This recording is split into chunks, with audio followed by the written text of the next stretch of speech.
ಬಾರಿಗೆ ಸಚಿವ ಸಂಪುಟದಲ್ಲಿ ಅಲ್ಪಸಂಖ್ಯಾತ ಸಮುದಾಯಗಳು ಕೂಡ ಬಂಧುಬಳಗದ ಅವಕಾಶ ಕೊಟ್ಟಿದ್ದಾರೆ, ನಿಮಗೂ ಕೂಡ ಅವಕಾಶ.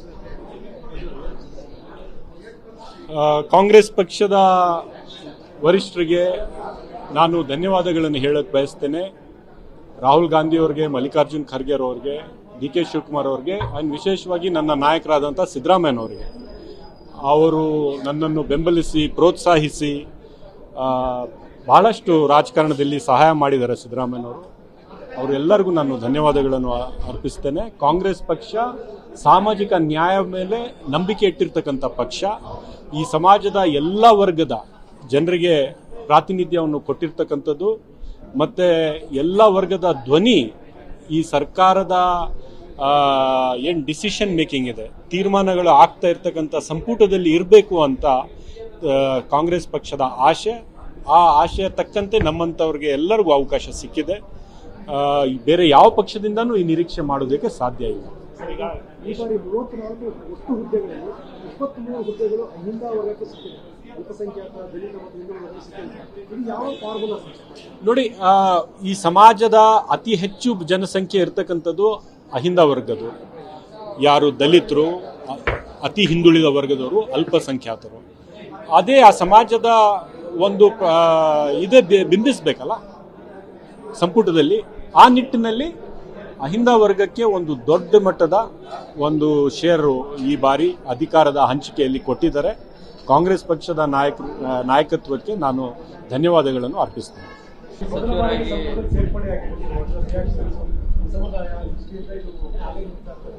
ಭಾಳ ಸಂತೋಷ ಆಗಿದೆ ನನಗೆ, ನನ್ನ ಕುಟುಂಬಕ್ಕೆ, ವಿಶೇಷವಾಗಿ ನನ್ನ ತಾಯಿಗೆ.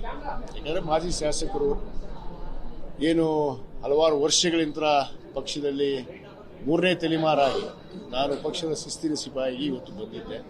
ಆ ಒಂದು ವಿಚಾರದಲ್ಲೇ ಇವತ್ತು ನಮ್ಮ ವರಿಷ್ಠರು, ನಮ್ಮ ಮಾನ್ಯ ಮುಖ್ಯಮಂತ್ರಿಗಳಂತ ಡಿ ಕೆ ಶಿವಕುಮಾರ್ ಸಾಹೇಬರು ಇವತ್ತು ನನಗೆ ಅವಕಾಶವನ್ನು ಕಲ್ಪಿಸಿಕೊಟ್ಟಿದ್ದಾರೆ.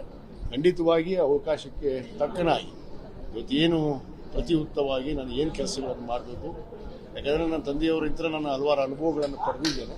ಖಂಡಿತವಾಗಿ ಸಮರ್ಪಕವಾಗಿ ಎಲ್ಲ ಜನಾಂಗ, ಎಲ್ಲ ಜಾತಿ ಜನಾಂಗಕ್ಕೆ ಇವತ್ತು ಸರ್ವಾಂಗೀಣ ಅಭಿವೃದ್ಧಿಗೆ ನಾನು ಖಂಡಿತವಾಗಿ ಸ್ಪಂದಿಸ್ತೇನೆ. ಅವ್ರ ಜೊತೆಗೆ ಗಟ್ಟಿಯಾಗಿ ನಿಲ್ತೇನೆ.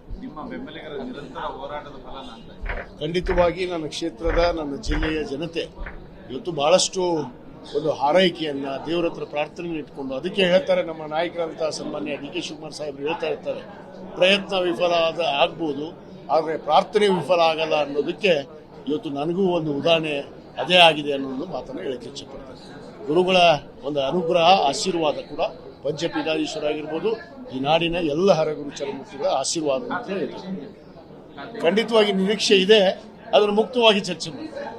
ಈಗ ನಿಮ್ಮ ಹಿರಿಯ ಶಾಸಕರು ಕೆಲವರೆಲ್ಲ ರಿಸೈನ್ ಮಾಡಿದ್ದಾರೆ, ಈಶ್ವರರಾವ್ ಪಾಟೀಲ್ ಅವರು ರಿಸೈನ್ ಮಾಡಿದ್ದಾರೆ, ಅಪ್ಪಾಜಿ ನಾಡಗೌಡರು ನಾಳೆ ರಿಸೈನ್ ಮಾಡ್ತೀನಿ ಅಂತ ಹೇಳ್ತಿದ್ದಾರೆ ಸರ್. ನೋಡಿ, ಅದಕ್ಕೆ ನಮ್ಮ ಪಕ್ಷದ ವರಿಷ್ಠರಿದ್ದಾರೆ, ನಮ್ಮ ಮುಖ್ಯಮಂತ್ರಿಗಳಿದ್ದಾರೆ, ಮಾಜಿ ಮುಖ್ಯಮಂತ್ರಿಗಳಿದ್ದಾರೆ, KPC ಅಧ್ಯಕ್ಷರಿದ್ದಾರೆ. ಅವ್ರ ಜೊತೆ ಚರ್ಚೆ ಮಾಡಿ ಅವರು ಏನು ಬೇಡಿಕೆಗಳಿದೆ ಅವನ್ನ ಈಡೇರಿಸುವಂಥ ಕೆಲಸ ಅವರು ಮಾಡ್ತಾರೆ ಅನ್ನೋದು ವಿಶ್ವಾಸ ಇದೆ. ನೀವು ಹ್ಯಾಪಿ ಸರ್? ಖಂಡಿತವಾಗಿ. Thank you.